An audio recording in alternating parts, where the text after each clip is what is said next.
Thiếu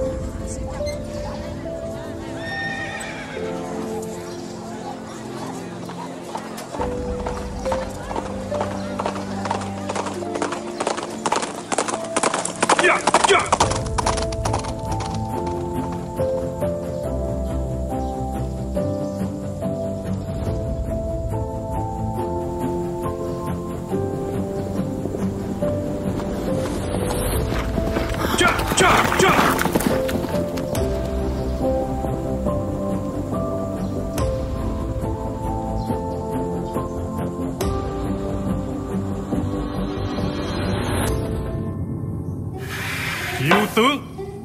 Ông vua nhỏ Lý Nhân Tông bóp trán vì nước đi quá hiểm của quốc phụ Lý Thường Kiệt. Cậu liếc mắt về bên phải thì thấy sông xa đang uy hiếp doanh trại.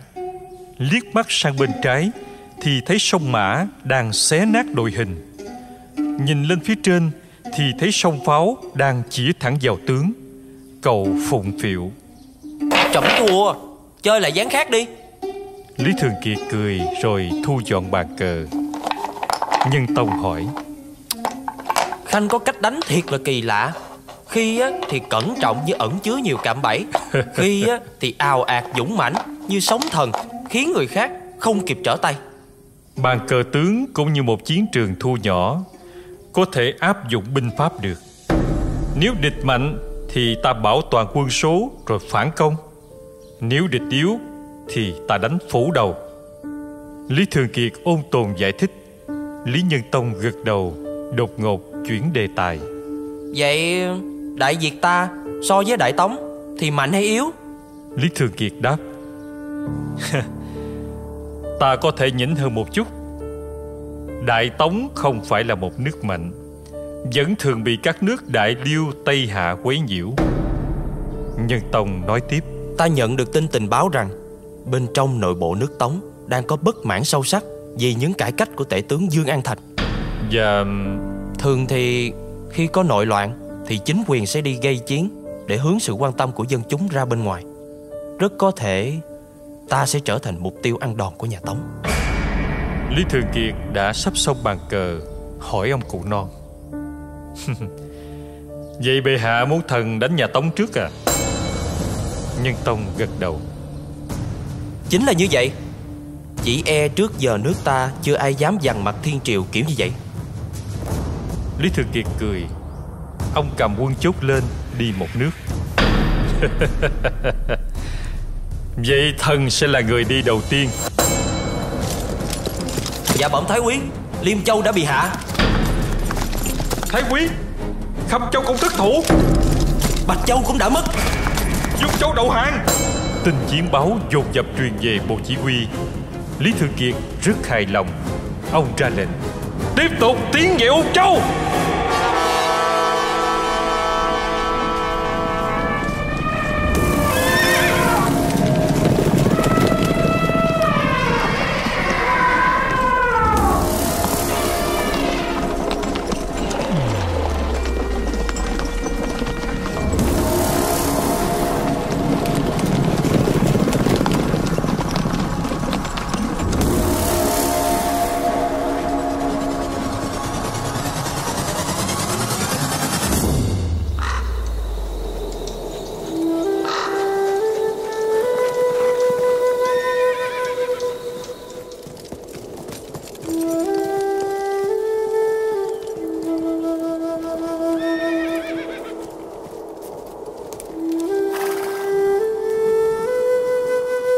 Quân của Tôn Đảng đang dây Ung Châu, chờ hội quân với trùm cuối Lý Thường Kiệt để cùng hạ thành này. Bây giờ đang là đầu năm mới 1076. Trung Quốc đã có tuyết rơi. Lý Thường Kiệt khoác áo dày bên ngoài, thở ra sương trắng. Lạnh thật. Nhưng nếu nhiệm vụ chưa xong, ta quyết không trở lại nước Nam.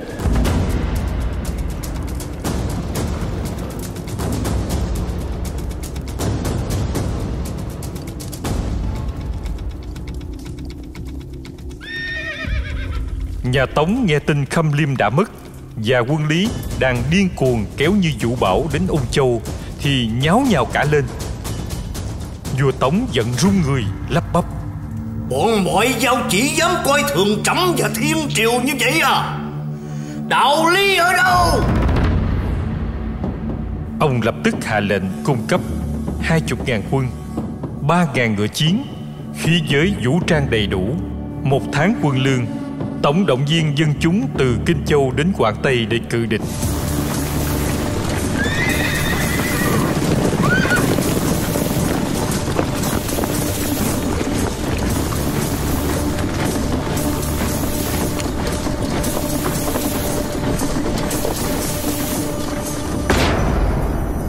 Trương Thủ Tiết vội vàng đem quân đến ứng cứu Ung Châu thì đụng ngay quân Việt. Khung cảnh khi ấy như phim kiếm hiệp.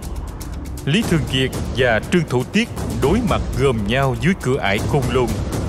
Tuyết bay trắng xóa một vùng mênh mông, cảnh vật lung linh như khoác áo bạc.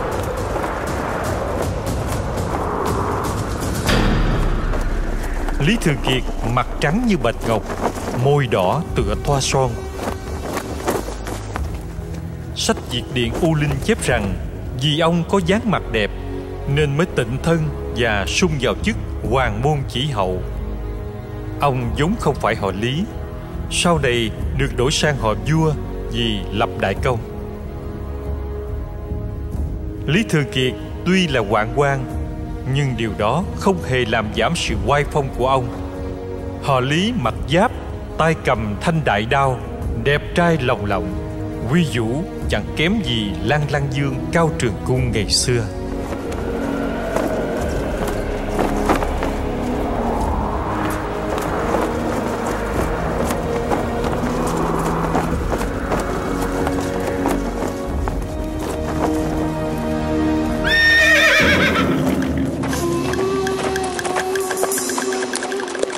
Trương Thủ Tiết đưa kích lên hỏi: Tướng giặc xưng tên đi. Ta Lý Thường Kiệt. Ông quát rồi dung đại đao sấn đến. Trương Thủ Tiết cùng thúc chiến mã đón đánh.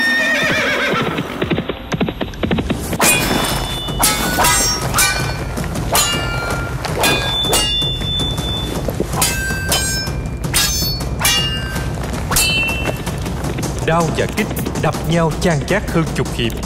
Đại đao được mệnh danh là nguyên soái của trăm quân, thường dùng cho chiến tướng làm binh khí giao đấu trên lưng ngựa. Quy lực cực lớn, bạc sơn cử đỉnh.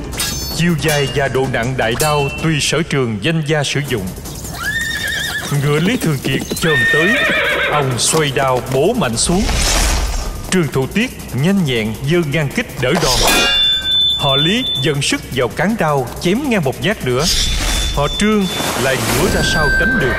Hai tướng mã lồng lên, hai tướng quân hăng hái, chiến bào xoay tựa hoa gieo bướm dần.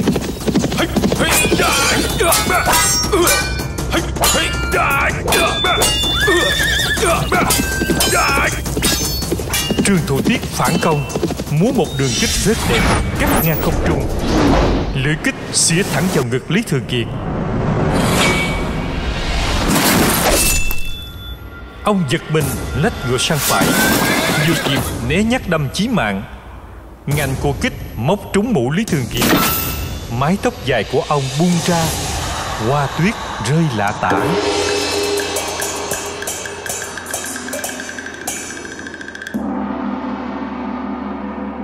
Trương Thủ Tiết bối rối khi binh khí mắc kẹt. Lợi dụng địch sơ hở, Lý Thường Kiệt ghi chặt dây cương bất dị. Thanh đại đao theo đà chém thẳng một đường rất gọn, xuyên suốt từ mạn sườn lên tới bả vai. Trương Thủ Tiết bị cắt đôi người đổ gục xuống. Máu phun đỏ thẫm in lên tuyết trắng. Lính Tống thấy chủ tướng chết thì dở trận hoàn toàn. Thường Kiệt lao máu trên mặt, rồi gầm lớn với ba quân: Viện binh tan rã, tiếp tục đánh Ung Châu.